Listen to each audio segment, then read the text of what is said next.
Eu quero convidar você a abrir a sua Bíblia no livro de Ruth. Domingo passado nós, pela manhã, já refletimos um pouco no livro de Ruth. Estamos, durante esse mês de novembro, perseguindo esse tema. Transformados pelo poder de Deus, praticamos a generosidade. E eu queria te convidar a abrir a sua Bíblia nesse texto de Ruth, capítulo 3. Nós vamos refletir até o capítulo 4, versículo 12. Mas neste momento nós vamos ler apenas o versículo 1 do capítulo 3 de Ruth, tá bom? Em duas versões. Você pode ler comigo lá? Vamos fazer uma leitura conjunta, bem bonita. Primeiro, essa primeira versão que aparece é na tradução do Almeida, Revista Atualizada. Vamos lá juntos? Disse-lhe Noemi, sua sogra: minha filha, não hei de buscar-te um lar para que sejas feliz? E depois na NVI, vamos juntos de novo?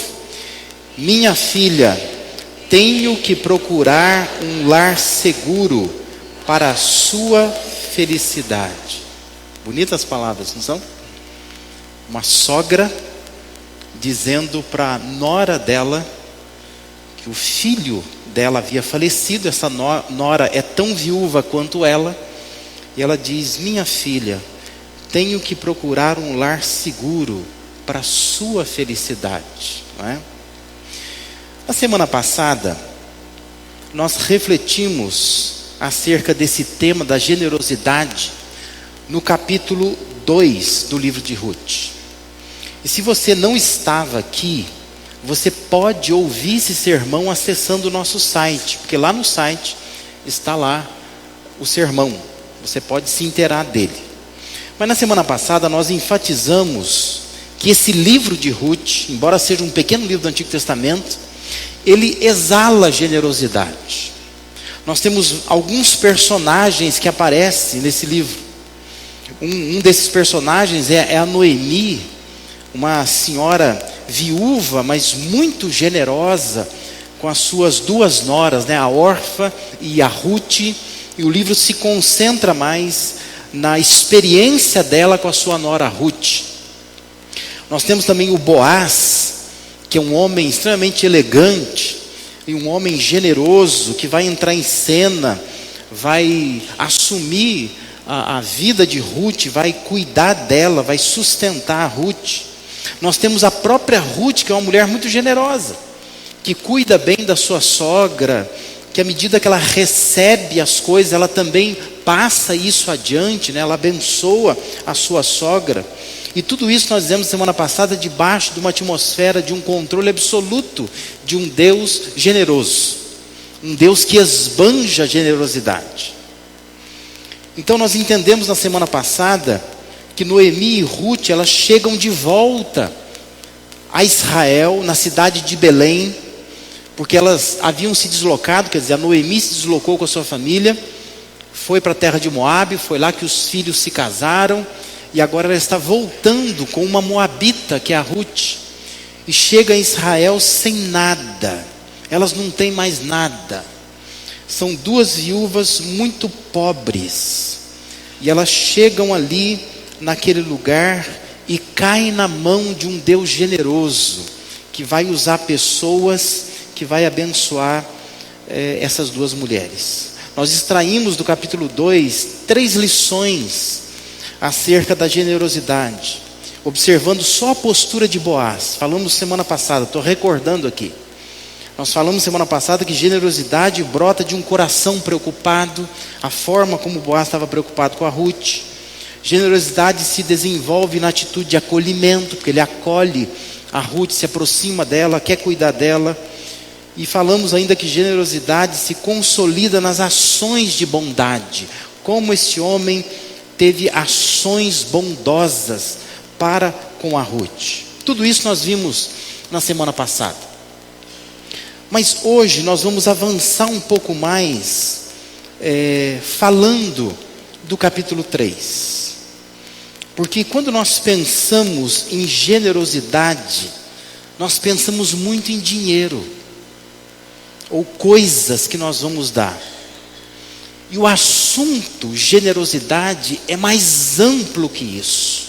Nós precisamos alargar um pouco a nossa visão quanto a essa questão da generosidade. O capítulo 2 de Ruth, ele encerra com o conselho de Noemi para Ruth. E a Noemi, ela vai aconselhar Ruth a acatar a oferta que Boaz faz. Porque Boaz diz assim para ela: fica comigo aqui. Pode pegar aqui restos de trigo, de cevada, da minha plantação, não tem problema. E a Noemi diz: olha, é mais seguro para você ficar perto desse homem, porque esse homem é parente nosso. Havia um parentesco entre Noemi e Boaz. E a conclusão está no versículo 23 do capítulo 2, que diz assim: assim passou ela a companhia das servas de Boaz para colher até que a cega da cevada e do trigo se acabou e ficou com a sua sogra. É assim que encerra o capítulo 2. Então nós entendemos que algum tempo se passou e o calendário judaico diz que a colheita, o período de colheita de cevada e trigo durava 2 meses. E se você ler direitinho, você vai perceber que elas chegam em Belém quando começa a colheita. Então nós estamos falando aí de um espaço de 2 meses mais ou menos. E aí então começa o capítulo 3. E no capítulo 3 vai começar dizendo assim: certo dia, como traduziu a NVI, Noemi, sua sogra, lhe disse. E o que a sogra fala para a nora? A sogra vai dizer para ela assim: eu tenho que procurar um lar seguro para você, para a sua felicidade. Eu tenho que cuidar da sua felicidade. E eu quero que a gente pense um pouco nesta noite sobre relacionamentos generosos. Porque, como eu disse, a gente só fala de generosidade pensando em dinheiro, em doação, coisas. Mas generosidade é mais que isso. Nós precisamos aprender a nos relacionar de forma generosa. Nós precisamos aprender a aplicar generosidade nos nossos relacionamentos também. O capítulo 3 vai continuar essa história falando de como havia generosidade nessas relações entre essas pessoas. O que chama atenção? Eu quero destacar aqui, são 3 expressões que devem aparecer em relacionamentos generosos. Uma expressão, talvez é uma palavra que você não ouve tanto falar, mas é a palavra sinergia.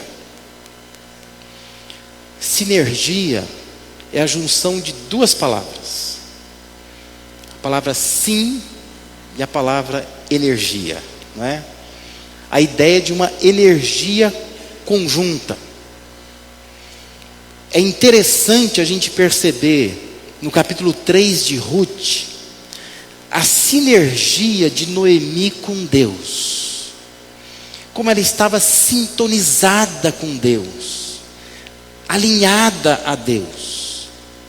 Sinergia significa esforço simultâneo. E nesse caso aqui, no caso de Noemi, é a compreensão que Noemi estava tendo de que ela, como um ser humano comum, precisava de alguma forma agir em parceria com Deus. Porque nós não sabemos muito nos relacionar com Deus. Tem gente que diz assim: Deus, me abençoa nisto, mas a pessoa sai fazendo e nem espera para saber se é aquilo que Deus quer. Por outro lado, tem gente que diz assim: Deus, faz isso por mim, e não faz nada, não se move. Mas a Noemi, ela entende que a sua ação tem que ser simultânea ao que Deus está fazendo. Ela confia na soberania de Deus, mas ela reconhece que ela pode fazer alguma coisa, e que ela vai fazer alguma coisa. Isso nós chamamos de sinergia. É um esforço conjunto. É uma energia conjunta, a de Deus e a nossa como seres humanos.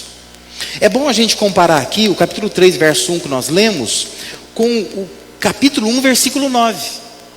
Lá no capítulo 1, versículo 9, quando Noemi estava ainda em Moabe, se você olhar na sua Bíblia aí, ela vai dizer para as duas noras, porque naquele momento, os dois filhos morreram. E ela tem duas noras, a Ruth e a Orfa, que são duas noras que são viúvas também. E no versículo 9 do capítulo 1, ela vai dizer assim: o Senhor vos dê que sejais felizes, cada uma em casa de seu marido. Porque ela diz assim, ó, não venha atrás de mim. Eu quero que vocês sejam felizes. Eu penso na felicidade de vocês. Eu sou uma senhora já, idosa, viúva, mas vocês são jovens. Então se casem.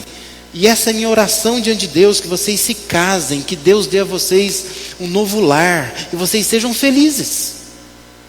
Aí no capítulo 3:1 que nós lemos, ela fala assim para Ruth, que agora a Ruth está com ela, não largou dela. Ela diz: minha filha, não hei de eu buscar-te um lar para que sejas feliz? Percebe? A oração de Noemi era que Deus desse um lar feliz para suas noras. Mas Ruth estava com ela. E a generosidade que estava no coração da Noemi fez com que ela trabalhasse em sinergia com Deus. Eu orei, eu confio que Deus pode dar um lar para Ruth. Mas eu também preciso fazer alguma coisa. Eu preciso agir. Eu tenho que fazer. Curioso é a gente pensar também nos sentimentos de Noemi com relação a Deus, quando ela estava saindo de Moabe e chegando em Israel. Se você olhar o capítulo 1, versículo 19 a 21, ela chega na cidade de Belém. O texto diz assim: então ambas, a Ruth e a Noemi, se foram até que chegaram a Belém. Sucedeu que ao chegarem ali, toda a cidade se comoveu por causa delas. E as mulheres diziam: não é esta Noemi? Porém ela, a Noemi, lhes dizia: não me chames Noemi, chamai-me Mara, porque grande amargura me tem dado o Todo-Poderoso. Ditosa eu parti, porém o Senhor me fez voltar pobre. Por que, pois, me chamareis Noemi, visto que o Senhor se manifestou contra mim, e o Todo-Poderoso me tem afligido? Quando Noemi entra em Belém, a postura dela é assim: não chama pelo meu nome, porque o nome dela significava uma mulher bem-aventurada, ditosa, feliz. Não me chama disso, me chama de Mara, porque Mara é amargura. E ela diz: Deus descarregou contra mim a sua mão. E esta é a visão que ela tinha de Deus. Deus fez comigo algo que me machucou, porque eu saí ditosa dessa cidade, estou voltando sem nada. E esse é o sentimento que ela tinha. Mas cerca de 2 meses depois, Noemi reaviva a sua motivação. E Noemi vai renovar a sua relação com Deus, mas não a partir de si mesma. Ela vai reavivar a relação dela com Deus pensando na Ruth. Percebe? Às vezes nós queremos vencer nossas crises diante de Deus pensando só na gente. Mas às vezes quando a gente pensa em alguém, pensa no outro, é quando a gente corrige a nossa relação com Deus. E Noemi, ela faz isso. Entenda que Deus não deseja que as pessoas o sirvam de forma mecânica. Mas o que Deus deseja é que nós, como seres humanos, a gente construa junto com Ele um mundo de justiça e retidão. Tem coisa que nós oramos, pedimos para Deus, mas tem coisa que a gente tem que fazer em sinergia com Deus. Tem muita gente orando, por exemplo, pelo seu casamento, mas não adianta só orar pelo casamento, tem que fazer alguma coisa por esse casamento. Não basta só trazer à igreja os seus pedidos pelo seu filho. É preciso sentar com ele, conversar com ele, olhar na cara dele. Isso é sinergia. É quando eu sei que o meu Deus cuida de mim, Ele está olhando por mim, mas eu não posso simplesmente ficar passivo e deixar que Deus faça, esperar que só Ele faça.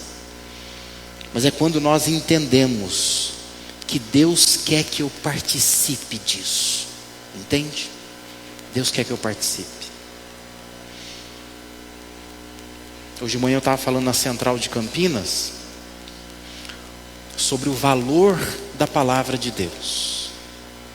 E tem uma coisa que aqui e ali eu gosto de lembrar quem tem aula comigo. Como é que a palavra de Deus surgiu?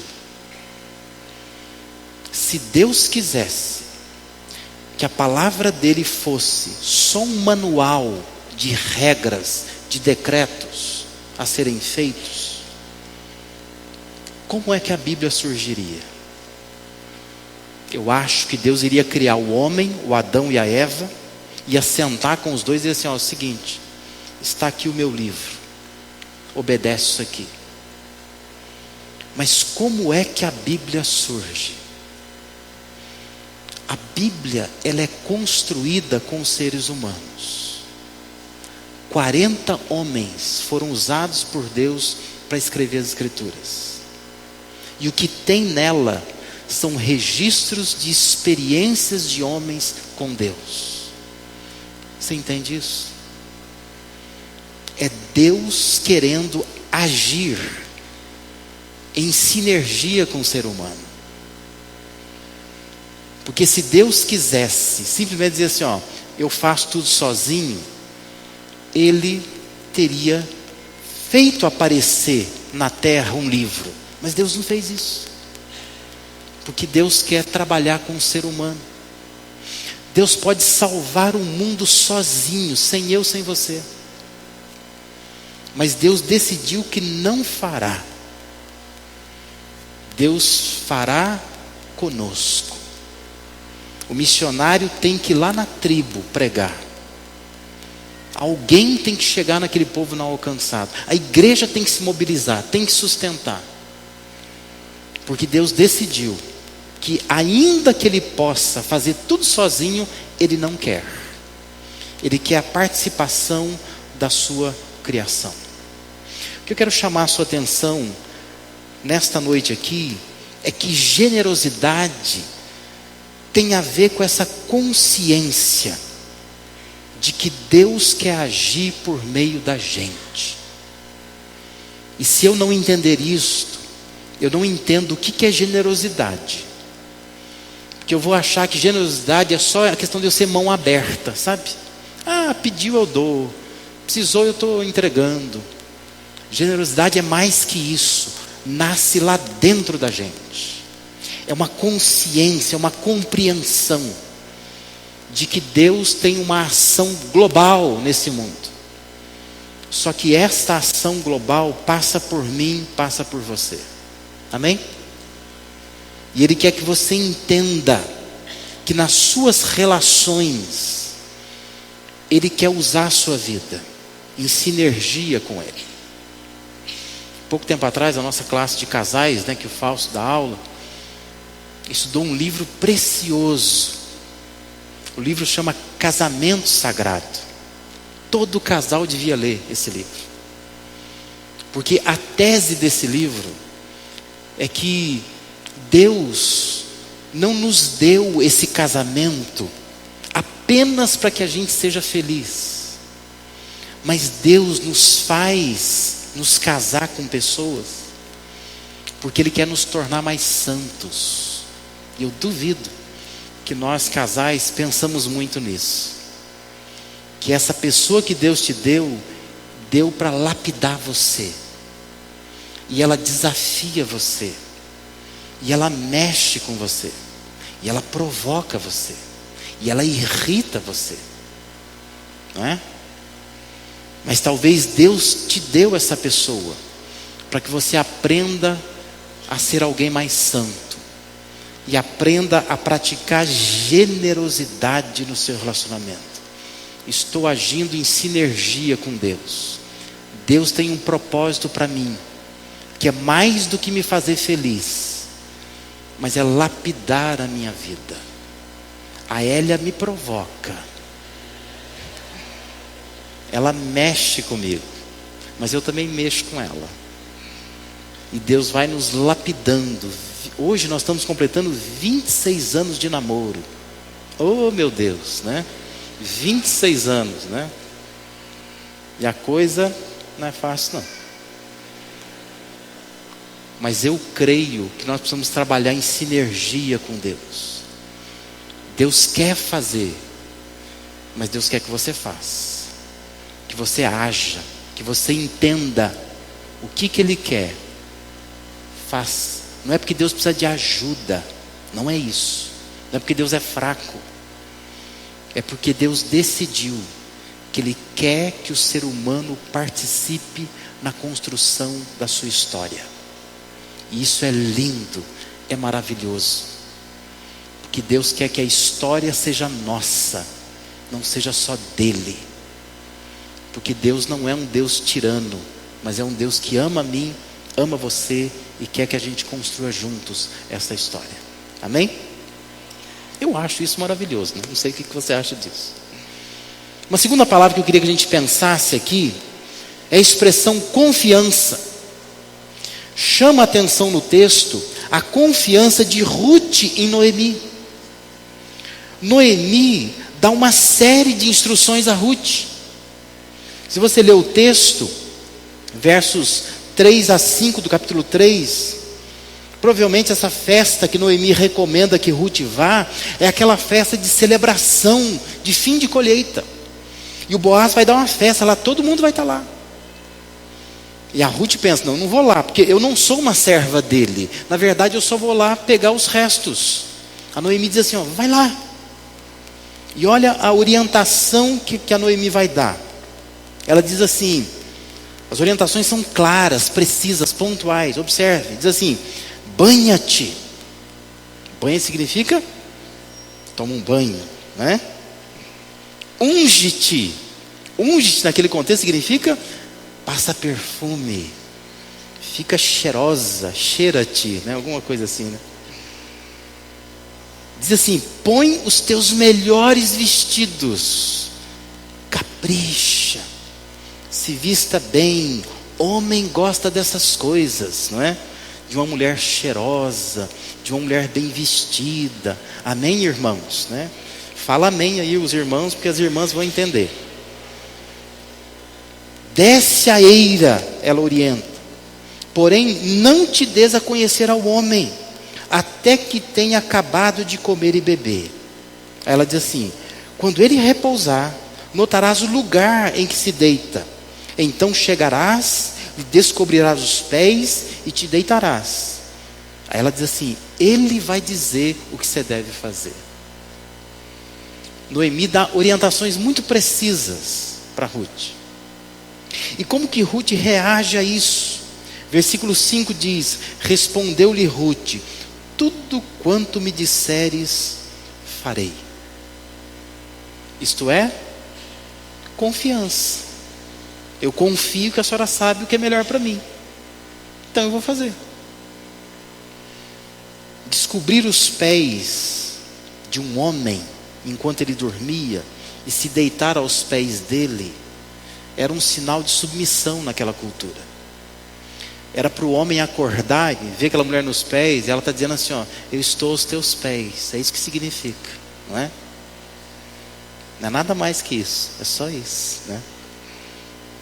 Descobrir o pé dele, vai ficar gelado, ele vai acordar. Não, não é isso.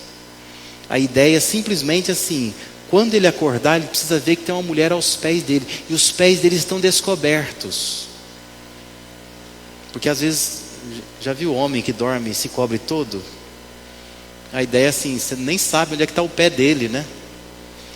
Então assim, para você mostrar que você sabe onde está o pé dele, você quis deitar aos pés dele. E a Noemi orienta, faça isso. O resto ele vai te dizer. Se submete a esse homem, não é? Se prepara e faz isso. Presta atenção numa coisa: confiança é a capacidade de seguir orientações. Isso é confiança. Confiança é quando você confia no que o outro está dizendo, você acredita naquilo e você segue aquelas orientações. A maioria dos cristãos hoje se auto-orienta. É que nem medicamento, se automedica. A gente se auto-orienta. A gente sai dizendo o que a gente vai fazer, o que nós vamos fazer. Entenda que confiança é quando você é capaz de seguir orientação de alguém. E isso tem atrapalhado demais as relações humanas, porque nós perdemos a capacidade de ouvir o outro. Nós não ouvimos mais. Estamos tomados por essa ideia de que a gente tem que se expressar. Então a gente vai se expressando. E nós não ouvimos, não paramos para ouvir. O que o outro tem a dizer para mim? Em que ele pode me orientar? A gente se auto-orienta. A gente vai tomando decisões, fazendo coisas e pecamos com isso. Mas Ruth nos dá um exemplo aqui de que ela era uma pessoa que estava disposta a ouvir, porque confiava. Ela deve saber mais do que eu. Eu vou seguir as orientações dela, eu confio nela. Tiago 1,19 diz que todo homem, pois, seja pronto para ouvir, tardio para falar, tardio para se irar. A gente faz tudo o contrário, né? A gente rapidamente se ira, fala bastante, mas ouvir é uma dificuldade. Aprenda a ouvir. Relações generosas, onde há confiança, precisa ter ouvidos atentos. Quero ouvir. O que você tem para me dizer? Essa capacidade de seguir orientações de uma outra pessoa. Relacionamentos generosos são construídos com essa capacidade. Quando a gente entende que eu preciso de alguém, e eu creio que esse alguém tem uma função na minha vida, e eu não posso só me auto-orientar o tempo todo, mas eu preciso estar atento ao que os outros falam, porque os outros podem me dar uma orientação boa, e eu preciso me relacionar em confiança com essas pessoas. Em terceiro e último lugar, eu queria chamar a sua atenção para a expressão respeito. O respeito de Boaz pelo próximo é algo que chama a atenção no texto. E respeito é algo que nós precisamos cultivar nas relações que nós temos. Relacionamentos generosos são relacionamentos onde se encontra respeito. Ruth, ela vai e faz conforme a orientação de Noemi. E veja o que acontece. Lá no versículo 7 em diante, diz que, havendo pois Boaz comido e bebido, estando já de coração um tanto alegre, significa bêbado, né? Quer dizer, ele estava assim, ele bebeu demais, né? Então ele estava um pouco alto, veio deitar-se ao pé de um monte de cereais. Você vê que não foi nem deitar na cama, né? O sujeito caiu perto de um monte de cereal e deitou ali mesmo. A Ruth está de olho nele, como a gente falou, está filmando aonde esse Boaz vai, porque a Noemi orientou, fica de olho nele, onde ele deitar, você vai lá, deita nos pés dele. E ela, diz o texto então, que ela chegou de mansinho, lhe descobriu os pés e se deitou, conforme a Noemi tinha dito. Sucedeu que pela meia-noite, assustando-se o homem, sentou-se, e eis que uma mulher estava deitada a seus pés. Disse ele: quem és tu? Ela respondeu: sou Ruth, tua serva. Aí ela diz assim: estende a tua capa sobre a tua serva, porque tu és resgatador. Quando a gente lê história, você não tem impressão, porque a primeira vez que eu li eu tive essa impressão, que a história ia terminar assim, ela ia dizer assim, ó, a gente acabou dormindo junto, eu estou grávida de você, alguma coisa desse tipo, né? Não tem mais jeito, né? Mas não, a história não está propondo isso. Ela só quer dizer para ele assim, ó, você é meu resgatador. Era a chamada lei do levirato. Se ficou uma viúva e ela é jovem e tem um parente próximo do marido dela que morreu, ele deveria assumir essa mulher, casando com ela, dando filhos a ela, sustentando ela, né? E ela fala isso para ele. Ele entende essa linguagem, ele sabe disso. Versículo 10, disse ele, bendita sejas tu do Senhor, minha filha. Minha filha, você já entendeu que ele é bem mais velho que ela, né? Melhor fizeste a tua última benevolência que a primeira, pois não foste após jovens, quer pobres, quer ricos. Agora, pois, minha filha, não tenhas receio, tudo quanto disseste eu te farei, pois toda a cidade do meu povo sabe que és mulher virtuosa. Então Boaz diz assim, ó, fica tranquila, mas veja a informação que Boaz traz. E aí nós entendemos que não passava pela cabeça dele um relacionamento com a Ruth. Versículo 12 diz, ora, é muito verdade que sou o resgatador, mas ainda outro resgatador há, mais chegado do que eu. E aí nós vimos o respeito. Respeito. Pensa comigo. Você é um homem, aparentemente sozinho, não sei se ele era um viúvo, um solteirão, mas um homem bem-sucedido,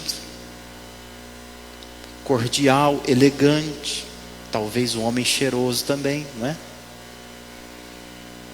E esse homem dá uma festa para os seus funcionários, se deita ali perto de um monte de cereais, lá pela meia-noite acorda, tem uma mulher nos pés dele, cheirosa, com um vestido bonito, dizendo uma coisa assim, estende sobre mim a tua capa, você é meu resgatador. O que você faria? Para quando que é? Não é assim que você ia perguntar? Só se for agora, como a gente diz hoje, né? Mas esse Boaz, ele diz assim, eu sei que eu sou resgatador, mas na fila tem outra pessoa. Eu não sou o primeiro. Você não sabe, Noemi não sabe, mas eu sei. Boaz estava dizendo, tem regras, e eu sou um homem que respeita regras. Eu acho isso bonito em Boaz. Ninguém está sabendo. Elas nem sabem qual é a ordem. Ela está pedindo. Os cristãos fervorosos diriam assim, é Deus. Deus está mandando. Quem sou eu para rejeitar o que Deus está mandando? Mas Boaz tem uma coisa nele que chama respeito. Respeito. A iniciativa de Ruth era porque na cabeça dela ele era o homem. Na verdade ela já estava meio encantada com ele, né? Por conviver um pouco com ele em 2 meses. Mas ela achava que ele era a pessoa. Mas Boaz diz, eu não sou. Tem regras. E eu preciso obedecer essas regras. Observe ainda o respeito de Boaz com Ruth. Versículo 14 diz que ficou-se, pois, deitada a seus pés até pela manhã. Levantou-se antes que pudessem conhecer um ao outro, porque ele disse, não se saiba que veio mulher à eira. A NVI traduziu assim, levantou-se antes de clarear, a ponto de alguém poder ser reconhecido. Boaz pensou, ninguém deve saber que esta mulher esteve na eira. Isso não vai cair bem, não para ele, para ela. A naquela cultura, se alguém visse uma mulher saindo do quarto de Boaz, que seja, ninguém ia dizer nada. Se o cara é um viúvo, se o sujeito é um solteirão, ninguém estava nem aí. Mas aquela mulher, Belém inteira ia falar mal dela. Ele está preocupado com ela. Isso é respeito. Capítulo 4, versos de 1 a 12, nós não vamos ler aqui, mas conta como Boaz resolveu essa questão. Ele foi lá conversar com o resgatador. Falou: o seguinte, tem uma moça aí que precisa resgatá-la. E no primeiro momento o rapaz falou: que legal, maravilha, não tem problema não. Porque isso envolvia terras, envolvia recursos do marido dela, que faleceu, que tinha que resgatar tudo isso. Mas aí o Boaz vai explicar para ele: só que tem o seguinte, precisa cuidar da viúva, tem a sogra dela, entendeu? É bastante coisa. Ele fala assim: não, então se envolve tudo isso, fica à vontade, né? E aí vai acontecer uma história muito engraçada lá, né? Que ele vai tirar a sandália e vai dar para Boaz, né? Que era uma forma de juramento, de dizer: olha, é assim que a gente firma, que nem tirar o pelo do bigode, né? Que dizia antigamente, né? Ele leva a minha sandália, se alguém falar alguma coisa, não, a sandália dele está aqui, ó. Ele deu a sandália dizendo que eu podia resgatar a Ruth. E ele então vai resgatar a Ruth. Mas eu quero chamar a sua atenção aqui para essa expressão respeito. Relacionamento generoso é relacionamento onde há respeito. Mas o que é respeito? A origem da nossa palavra respeito vem do latim respectus, né? E essa palavra em latim significa literalmente olhar outra vez. Esse é o sentido da palavra. Isso é respeito na sua origem latina. É o sentimento que leva alguém a tratar a outra pessoa com grande atenção. É olhar outra vez para ela. Agora, note que quando você não tem respeito por alguém, nós usamos muito isso no português, né? Quando você tem aversão a alguém, você diz o quê? Não quero nem olhar na cara dela. Não é isso que a gente fala? Porque essa é uma postura de desrespeito. Não quero nem olhar na cara dela. E respeito é você olhar na cara dela. É quando você olha para a pessoa outra vez. Quando você presta atenção na pessoa e não em você. Isso é respeito. Quando eu não penso em mim, eu penso no outro. Tenta pensar como é que você pode aplicar isso nas suas relações. No seu casamento, relação com os filhos, com seus pais, na escola, com o namorado, com a namorada. Como é que você pode aplicar isso? E lembra que respeito tem um sentido de obedecer regras, normas, limites. Respeito significa isso. É aprender a conviver com limites. Limites no trabalho, isso é respeito. Eu tenho que saber o meu limite.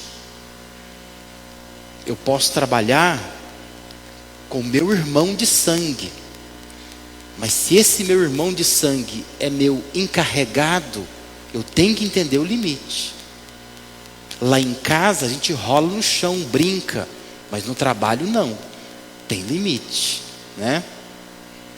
Eu posso trabalhar com o irmão da igreja, na empresa do irmão da igreja. Na igreja somos irmãos em Cristo, a gente se abraça, tudo. Mas lá na empresa, ele é o meu patrão. Tem um limite. Eu preciso aprender a conviver com esses limites. Tem limite na família, na convivência familiar. Tem que saber. Há muitos casais que já perderam os limites. Atravessou as barreiras do respeito, não respeita mais. Fala de qualquer maneira um com o outro. Precisa voltar aos limites. Na escola, no condomínio. Ixi, condomínio tem limite, né? Não é fácil. Aquela vaga da garagem que o sujeito botou em cima da linha amarela. Tempo atrás, Lembra de um vídeo que o sujeito vem com a caminhonete?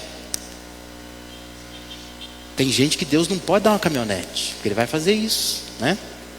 Ele vai afastar o carro com a caminhonete dele.